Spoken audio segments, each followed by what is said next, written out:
Yeah. Hello, fellow travelers. I'm Veronica from Human Design Journey, and I'm here with an angel, Jessica Angelique. Well, hi, that's how you look, really, and you talk, and you bring this angel feeling. I'm glad to have you. It's an absolute blissful joy to be here with you. Thank you, Veronica. Jessica, we find you now in Australia, Melbourne, you told me, in the midst of hot summer, Yes. while I'm in the midst of cold winter.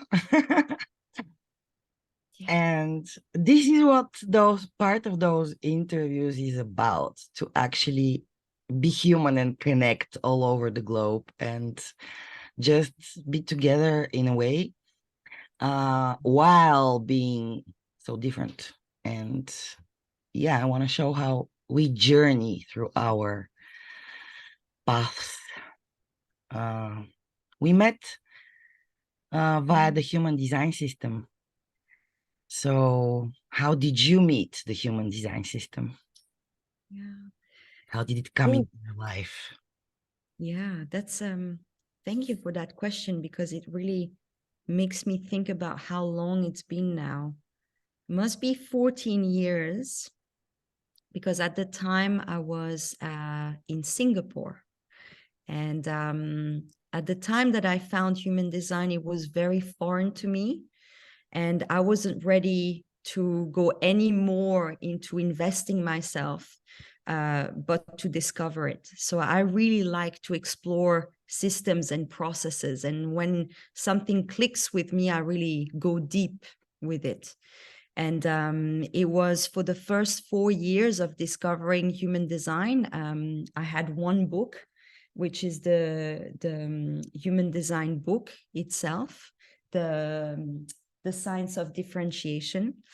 And I just went through that book while I was doing my arts studies, my bachelor. And then it's only 8 years later that when I arrived in Australia, I had finished a second degree in human exercise rehabilitation, that I started to really deepen my own healing process, because I realized that taking care of the body, the physical body, was actually just a portal to take care of all other aspects of us, which is your mind, your emotions, your spirit. And so I went into deeper personal investigation. And in 2020, at the climax of us being locked down in Melbourne, which was quite drastic here, I decided, well, I've got that much more time to explore within. So I went into my studies in Living Your Design Guide. I did the workshop, and then I felt ready at that time, for no particular reason, but I felt ready to start doing the courses. So it's been a really slow progress of investigation. Yeah. Mm. Yeah. So you said that you work with the body. Yes, This is your like degree. That's what you studied professionally. correct. I did That's so 2 degrees. That's Yeah. so interesting because human design is all about the body. Although we learn about it theoretically, but it's actually an experiment. Yeah. So it's an experiment, and it's an experiment of being conscious about the body awareness. Yes. So you meeting that together with your professional knowledge on the body, what is your experience? What would you say about that? Um, I absolutely, I love what you said. It's all about bringing more consciousness in our form. And funny enough, what I teach, or I specialized in at the start, was handstands. Huh. And learning the handstand seems quite simple because the shape is just balancing on your hands, right? So when people come to me and say, yeah, I want to learn the handstand, they see this shape, right? The straight line and balancing. And then they come into the experiment and the training and they realize, oh, I need to sort out my shoulders. I need to sort out my core. I need to get over the fear of falling. And it becomes this beautiful journey of learning how to overcome fear and to dive deeper into self-knowledge. And so I think that one for one, the human design experiment is very much similar. But what I started realizing is that when someone comes to train or comes with a specific goal, even if it's just healing an injury, a physical injury of the shoulder or the hip, they come with their whole being. It's not just their physical body that they're trying to heal. There's a whole story behind their injury and their process of rehabilitation. They'll have different blocks, they'll have different inspirations. And so a lot of people come with me and they open mentally and emotionally. And it has been my experience that being able to help them also dive deeper using some human design principles, or at least inspiring them to start this experiment, has been really beautiful to support their journey. And it's very much what you say. And I think what we, correct me if I'm wrong, but a lot of us as well all contribute to is to help others build more consciousness in their bodies, because at the end of the day, that's what we're here to embrace. And you're right, it's all in the body. It's yeah, I find that really beautiful. Yeah. I love what you just said and the comparison you made to the headstand. Actually, just recently I had, and during the pandemic, just before the pandemic started, I had uh, the possibility to watch somebody who was teaching handstand. Yes, yes, a woman teaching circus classes, and it's what you said. I really could see it happening in front of my eyes. Also, she's teaching unicycle, monocycle. You know, one Nice. cycle on one Yes. wheel. Yeah, and the handstand. It's all indeed about the balance. And when the experiment comes, it's so different because you imagine, and the imagination is never the same as the experiment. And indeed, with human design, when we come and Ra says, well, don't believe me because it's not about me. Just go and experiment for yourself because everybody is so unique. You have to find your own unique way of being and processing life. And but you as a physiotherapist and a person, and that's what caught my attention, to be honest, so much with what you're doing professionally. I just love the fold and move. You can please tell us more about that. And it's, I have difficulty pronouncing Jahiro, how? Hiroa. Yes. Jairoa. Yeah. Okay, it's but it looks beautifully written down. What it is about. Yes. But for me, human design is a great tool. And due to the way it is presented to people, which is theoretically, I find it very helpful to actually experiment with, when you start your experiment with human design, is to also add additional tools for awareness into the body, whether it's dancing classes or martial arts or aerobics or whatever connects you in a way to the body. And because I have background in martial arts and dancing, all of what I actually mentioned. I found out that when I met human design, and actually the person who introduced me to human design, she was like surprised that I'm so connected to my sacral specifically. I'm a generator. Nice. So she's like, oh, but you're so connected to your to your body. And I realized it's because just doing those energy exercises and work with my body. And as you said, it's not just we are one whole thing, body, Mm. mind, and spirit. And Yeah. all of that is us. And sometimes we kind of forget about one of the three, or but it's about the That's right. balance. It's about balance and Yes. balancing, being balanced in who you are and in being authentic. And in order to be authentic and to be balanced, it has to be on those three levels: body, mind, and spirit, isn't it? Absolutely. Yeah. Yeah.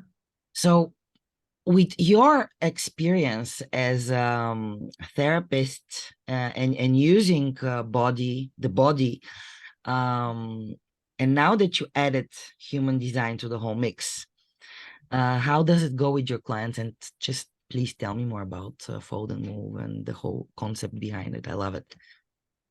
Oh, well, it's been I've been in my industry for now 12 years.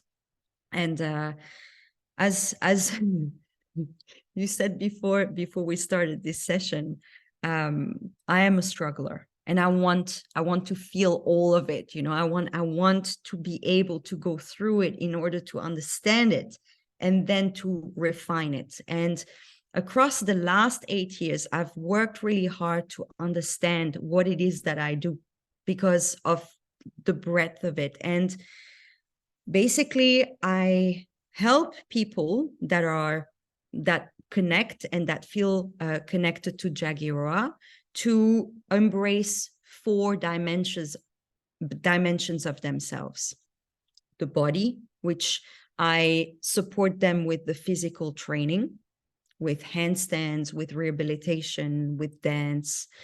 Then there is the heart, which is supporting them at the emotional level, building emotional intelligence. And I practice a method called emotional clearing, which has to do with kinesiology and NLP. Then on the mind level, I use the tools of human design. So I help them with their mind and understanding themselves, and also understanding that their greatest life choices don't come from the mind, and that they have an authority, an inner authority to embrace the majority of us, and that the mind can become an ally rather than the chief conductor. And lastly, I also help them with the 4th dimension, which I see as the spirit, which is this life force in us, this spark of life that enables us to create something that is creative, but also authentic to us. And this is where I've applied Fold and Move to that aspect. So that leads me to that offering of what Fold and Move is. So Fold and Move is a practice that combines authentic relating, where we move through our body, but we also move with one another, and we understand what it means to be in relationships to ourselves and to each other.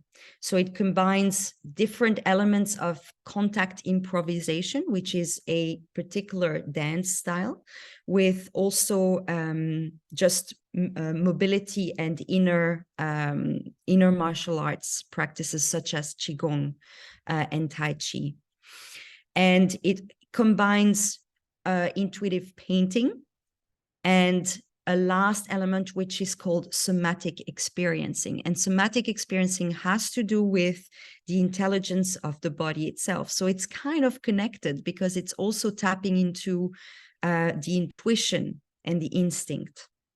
And combining those elements together in an experience, if I could put it simply, so that people can imagine what it looks like. I'm pretty sure that everyone will relate to this activity that we do in kindergarten, where you take a piece of paper and you splatter paint on the inside. And then when you fold it in half, you flatten, and then you open it and you've got this beautiful symmetry print.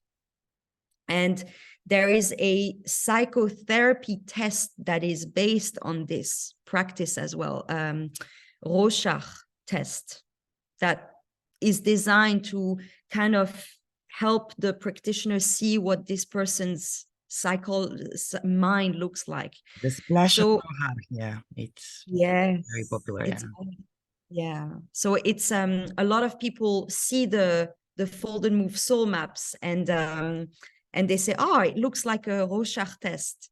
And it's true. Fold and move is almost the more the creative approach to it, where there's the childlike wonder of really embracing the unexpected, because you go through this whole experience of moving your body, entering your inner landscape, setting an intention, and then doing this process of painting on a transparent canvas. I actually have one here, so I might show you one. And then you flatten it and you prepare this whole canvas, and then you put it underneath your yoga mat. And then we do a sequence of movement on the yoga mat. And while the people move on their mat, I lead them through embodying the 5 elements. And we go through yoga postures that are accessible to even people that have never done yoga, so that it's really accessible to everyone. And there's something really magical that happens, because when you enter this space, you have your intention, and you're very conscious of the paint that moves underneath your feet. And you expect something in the outcome. And then you unroll your mat, you open your map, and it becomes this thing that you can't control. And yet it's a full wonder of discovering a part of you that is a reflection of your inner landscapes, of your inner state of mind, depending on the colors that you chose and the way you feel, your state of being in that moment. You might be a bit contracted and you might not move in very expansive movements. But maybe on another day, you do another fold and move experience and you feel very relaxed. So you're going to have more fluid movements. And all those elements affect the painting that comes out.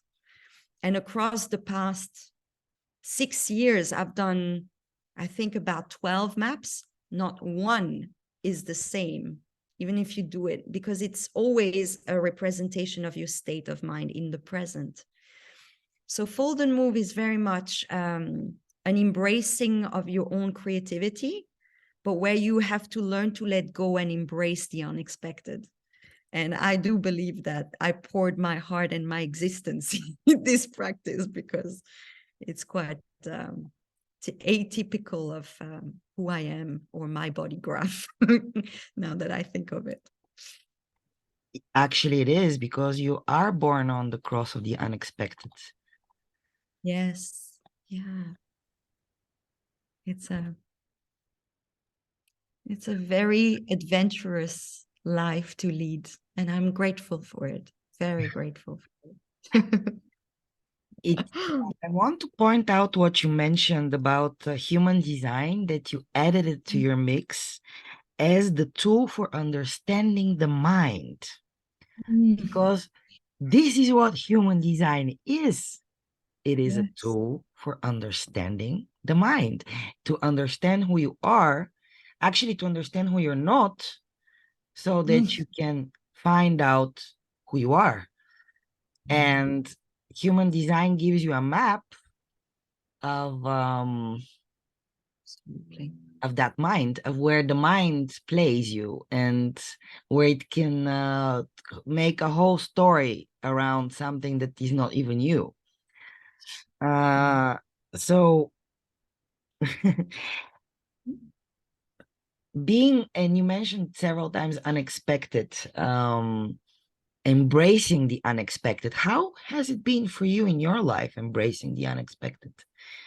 Um, So it's not always been rosy. It's not a pretty story. I've had my fair share of opportunities to gain wisdom over a lifetime so far in 31 modest years of my life. um, because it's been about surrendering control. So being able to go with the flow of opportunities that come and to really start to discern what opportunities are mine to accept and which ones I can gracefully let pass by. And there's been some harsh lessons, but I think that today, what I know is that whenever I set an intention out to the universe and I'm like, oh yeah, I think I really can feel in my body I'm going to do a master's in art therapy. Okay, I set that out into the universe and my mind will have all different scenarios of how I could get there. And then the curveball comes up, the unexpected comes up, and it's exactly what I didn't see coming that offers the opportunity, and that's the right thing to take. So to give you a practical example, about 3 years ago, my landlord told me in a very unexpected time, right in the middle of COVID, that he had to sell the building where I had my studio. And I was so sure that I could stay there for at least 5-6 years, establish my business, and really start to create a base. And no, bam, unexpected.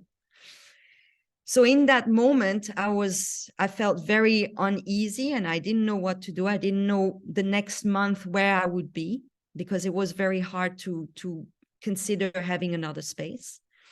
And 1 week later, he comes through the door of my studio and he says, Jess, I'm actually eyeing another property that is just around the corner.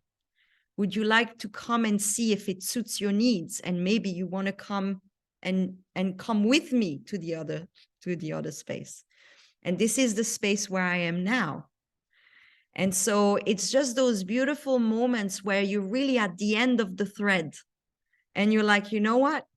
I can't control anything. I actually do not know what's going to happen next. And then bam, something happens and you can take this opportunity. So I think the unexpected keeps me on my toes. And what I love about it is that I embrace the unexpected because it means I will never, ever take anything for granted.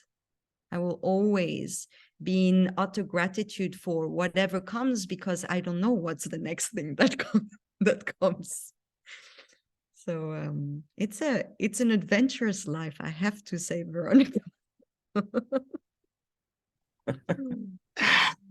well, you so nicely put up the unexpected, but actually we just had a feeling of what the unexpected is, and we have it every year at this time around the 21st, 22nd of January, when the rave new year comes and is the new cycle of the sun starts around the rave mandala wheel, always with the 41st hexagram and the cross of the unexpected. You are with the 38th hexagram, right? Yes. But still, it's every year gives us the opportunity for something completely new, completely unexpected.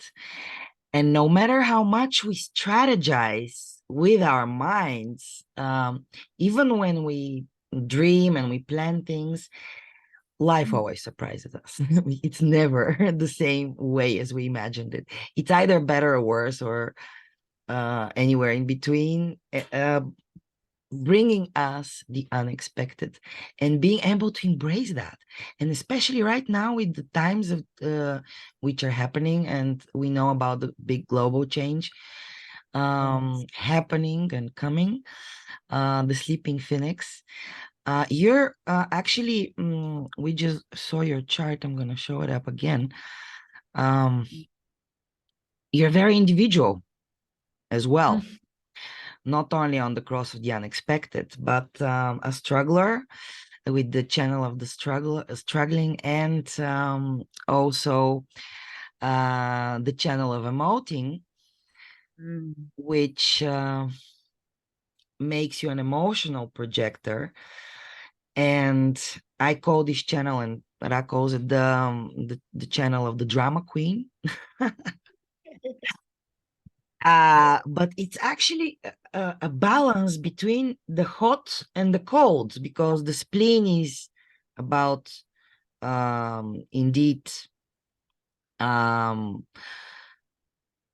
cold and instinctive way of taking life, and then the emotional center is the hot center, and you're like a balance between those two things. And I can really see it actually in you and in your face and in the way you're like, from time to time you're like bursting with emotion, and then you become serious, and then fun again. And how do you experience that balance and disbalance? And Yeah. also here I see this as well in your, I'm not gonna go into details, but also in the arrows. I do think that you keyed the word, and it comes back full circle to what we said earlier. It's this balance. I think in this lifetime and in this incarnation, the gift of this life is really to learn how to dance and find the balance. And that will mean that sometimes falling out of balance to know what this balance is.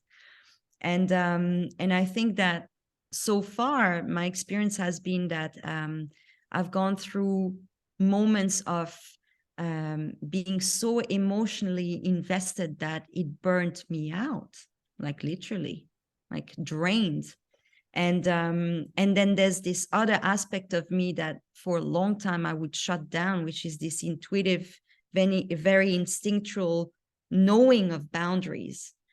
And I think that in the past 15 years, like half of my life, since 15 years old, I began this journey of actually learning how to honor those boundaries and to find the balance between the emotions that are going up and down and not having clarity, and then actually figuring out that I just need to give myself time and space in order to gain that clarity, and then also honor that other side of me that has very clear instinctual signals.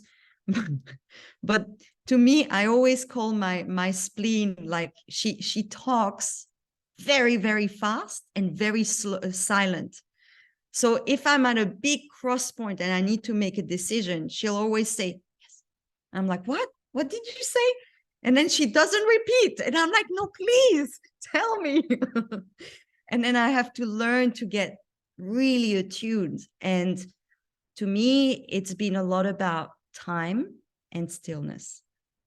Time and stillness allows me to nurture this balance between those two elements that are defined in my chart. So allowing myself a space, a sacred space where I can retrieve and have that silent and stillness allows me to constantly keep that balance. But it's for me, it's, I feel like I've got intensity in both sides, and it's about being able to balance that out. It's a theme of balance, yes, this whole life. Yeah. And that also plays out, Veronica, in my social setting as well.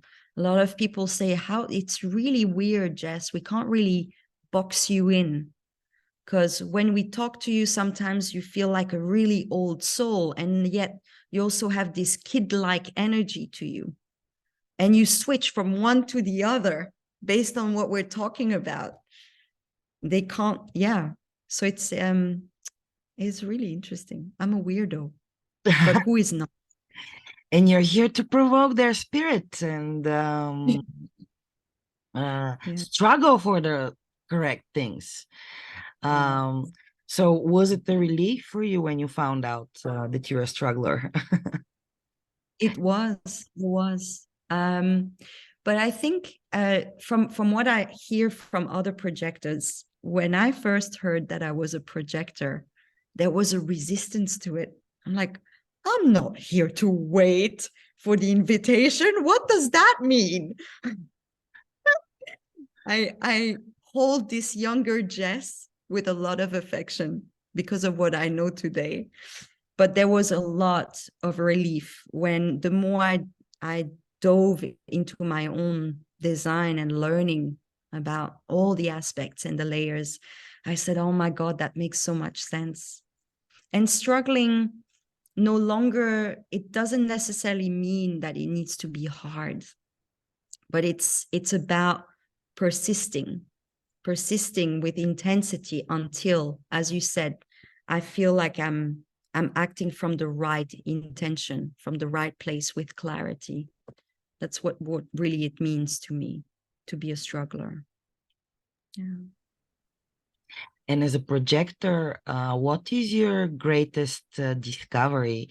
Did it start working for you directly, or it took some time? And were you in the right space with the right people? Were you getting those invitations when you look at your life back? And what happened maybe afterwards when you were more conscious about it and aware? Yeah. Oh, that's a great question. I think I've always felt deeply guided. So I've always felt really connected to observing and being receptive to my environment. So it gave me a huge sense of relief. I always remember the first thing that I ever really took in is that I'm not supposed to initiate, or it doesn't always work out when I initiate. I've never been a pusher, so I don't really persist in trying to influence other people. If it doesn't work, I just go my own way.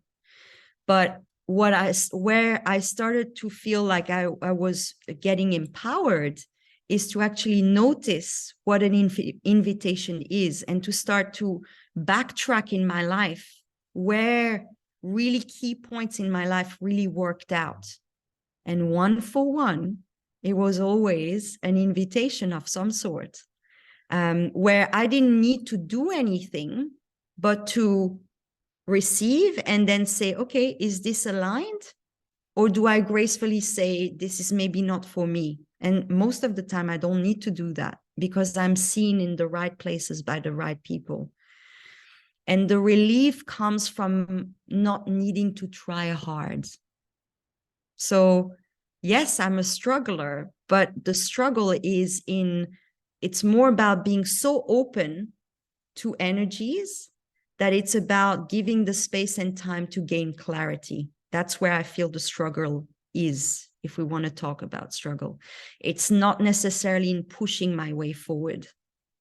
And so as a projector, I think I've always been surrounded for a majority of the time by the right people that see me, because naturally it feels good to be with them.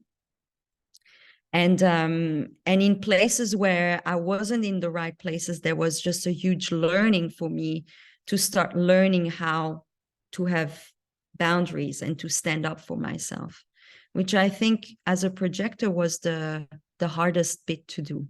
And it's been recent, because it's actually, I would love to share that. A couple of years ago, I was still in this tendency to put people on pedestal. So I look at someone, I see their potential, I see what they're doing, and I completely lose sight of myself. I'm completely absorbed by their energy. And then I offer my support and I lose sight of myself. And it's been a huge learning to really stand my ground and to actually give myself the space to say yes or no. And for me, that only comes when I have gone through all the emotions of an invitation, and then I find a calmness, and then I can act. So the minute I embraced my design and my body graph and understanding it, yes, it worked for me. Yeah. But actually, what you mentioned,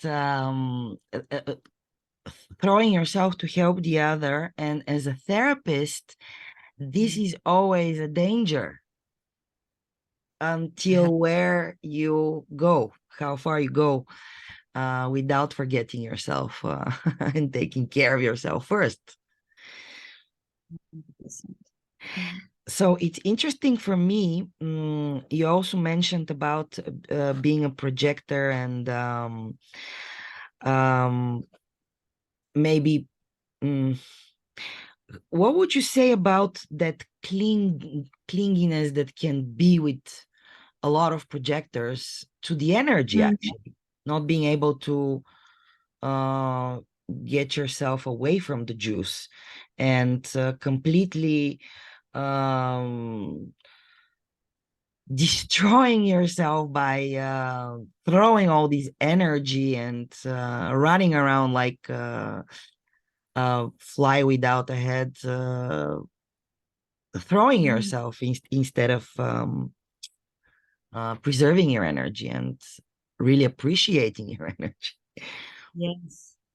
I think that comes with the wisdom of life. And to be quite honest with you, I am only maybe in 4 years of feeling like I can genuinely conserve, nurture, and appropriately use my energy, because anything before that, one huge thing that I became conscious and I woke up to over the past 3 years that I've deepened my studies with human design is that when I'm in a group of people, I don't need to drink and I won't need drugs. I'm on the high of the energy that is there.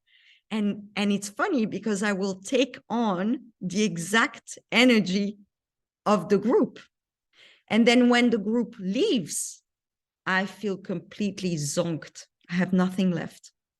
And it's just because I feed off that energy. I will just absorb. And coming back to the physical body, I go through those moments of intense heat waves. And it goes in 30 seconds. And it's when I'm in the presence, especially of a couple of generators, and we're having fun, and there's a lot of ideas going through. I can really feel almost my whole body overheating. And so it's just a matter of being aware, and also knowing when enough is enough has only come from establishing a routine. So for instance, being able to know that at night I have a winding down routine is very important for me, because I could easily just get off on a tangent and do my art, for instance, or put on music, and then I've get energy for another 2 hours. And then the minute everything stops, then I get into that moment of stillness and I realize, oh my God, I'm empty. So it's again, it's about that balance, and it's about really being aware of the energies around me. And as you said, it's been my greatest learning curve to become a therapist that is grounded in her own being, knowing how much I can give and how much I have to say, okay, this is how far I can go in helping. Yeah. And not taking responsibility actually for the trip and the journey of the other person. You mentioned overheating, and I'm curious because I'm also using Qigong and Tai Chi, Yes. alchemical Dao. So before meeting human design, you already were aware of how the energy moves through your body, because it's something you feel. And you, especially as a projector, and having open the sacral, where the life force energy comes from, what would you say about what you feel happening with people you work with Yes. before and after practice? And how yeah, tell me more about that humming, and how do you really feel that generator energy? And um also, probably you also don't know exactly the charts of the people you work with, uh but as a group energy, you have everything there available to you. Yeah, what's the wisdom there in the energy? You could, it's being aware and feeling, and all Mm. of this brings wisdom. Yeah, oh, again, I love the questions because it gets me to explore the daily experience so much more, or to give it space. The way I sense other people's energies is a lot around the nervous system. So I feel, because my sacral is quite open, I always will feel nervousness. So it's not nervousness in terms of being worried. It's a charge in the sacral. And it's interesting because in terms of the qigong, the medical qigong that I practice, my journey with it has been to heal that part of my body, because it's always been very blocked. And I do believe it's because there's this sense of protection, because there's too much coming through. So it's been interesting, and I love the parallel that you mentioned, because for me, I always, now knowing how a generator makes decision, right, with the deep or I always go and inquire and guide them into making decisions with questions. If they're not sure, I will make sure they can answer with a yes or no. And then I know this is not my energy. This is their energy moving through. And what I feel is not mine. It's being moved through me.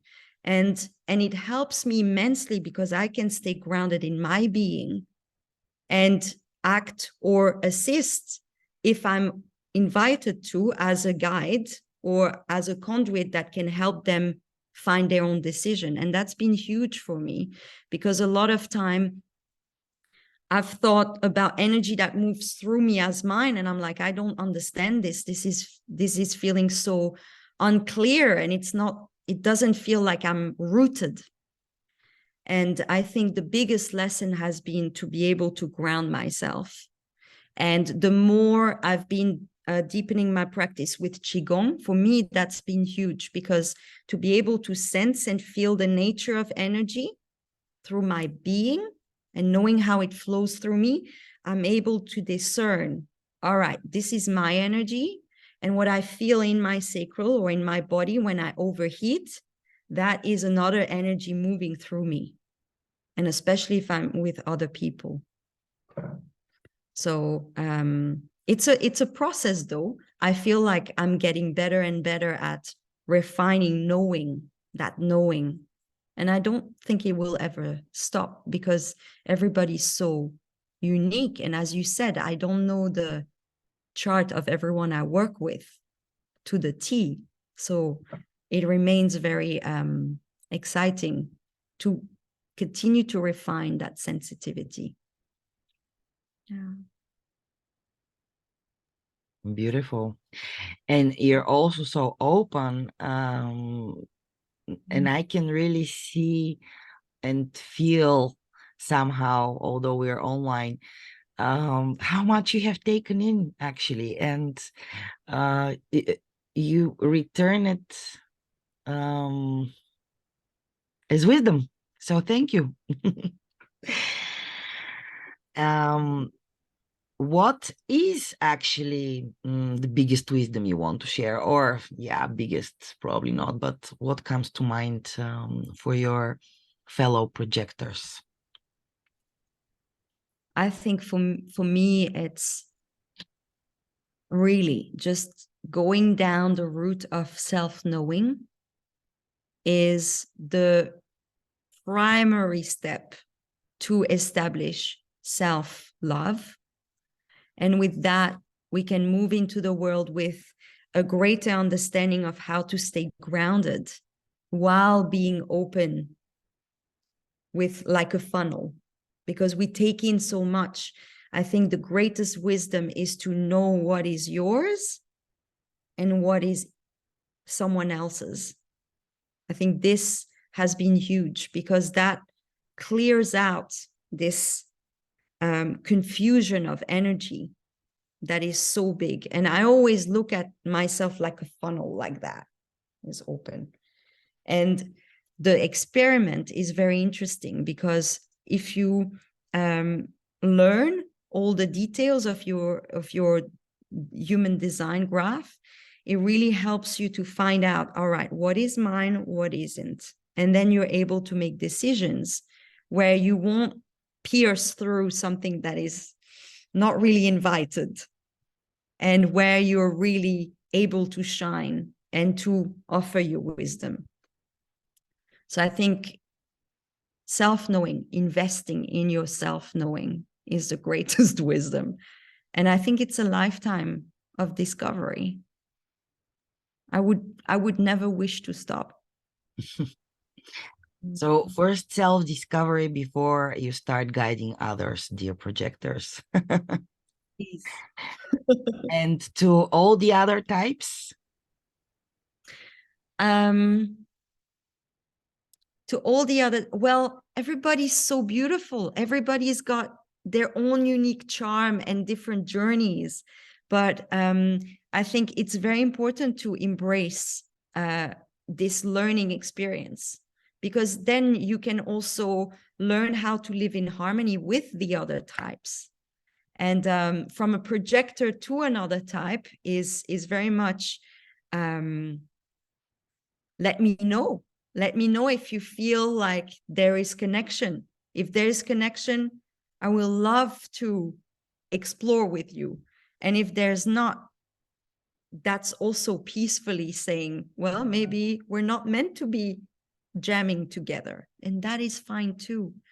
I think on the broader perspective, there's this, I had this conversation with a friend recently, that not everybody is meant to get along. And it's sometimes not even at the mental, it's energetic. And that is fine. We can still honor each other and live in perfect harmony if we understand one another. So understand and go down the path of self-knowing, and give yourself the favor of understanding the other types, because then you really understand there's no need for drama. There's no need for pushing where it's not supposed to be the flow. And pardon my French, but pushing shit uphill. There's no need for that. We go with the flow.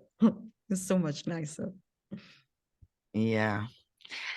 Okay, so I want to ask one more thing about guiding, and how a projector wants to be treated. So that opening, when it's there, what's really the feeling, and when it closes, what happens, in order to be able to actually guide that energy.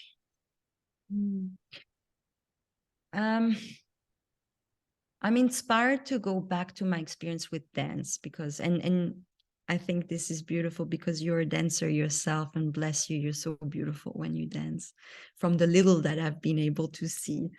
But the joy that comes through you, Veronica, it's just beautiful. So it's all in the body. and learning the demeanor of somebody. If there's opening, there will be obviously the words, but sometimes the words can also let you know, that's not, the resonance of those words is a yes, but actually it means a no. So I always love to look at the body. And if there's an expansion and there is a forward movement of someone and there's eye contact and there is the space in between me and another is magnetized, then I know it's an invitation to offer. And there will be a question. There will be, Jess, what do you think about this? Or, I've been thinking of that. And if I don't receive that specific question, I have learned over the time to say, do you mind if I offer another angle on that situation? And then they have the chance to say yes or no. And I will see through their words or through their gestures or sometimes even facial features, yes, they're open for me to say something. And if not, then silence sometimes is the best thing. It heals. Sometimes all I need to be is present. And actually, it's my favorite thing when I don't need to say anything. And when it closes, there will be nervousness, or there will be eyes going somewhere else, or I look at their body and there will be contraction or closure. So I like to ease the process for both sides and really observe the body, because it's all in the body. And I will sense and feel the energy of opening or closing. And when it opens, I feel, okay, this is a situation where I can guide, where I can offer something that will help. Yeah, it's the body. For me, it's the body. Yeah. Well, the dance between the projector and the generator works fantastic between us, Jess. I love the energy flow.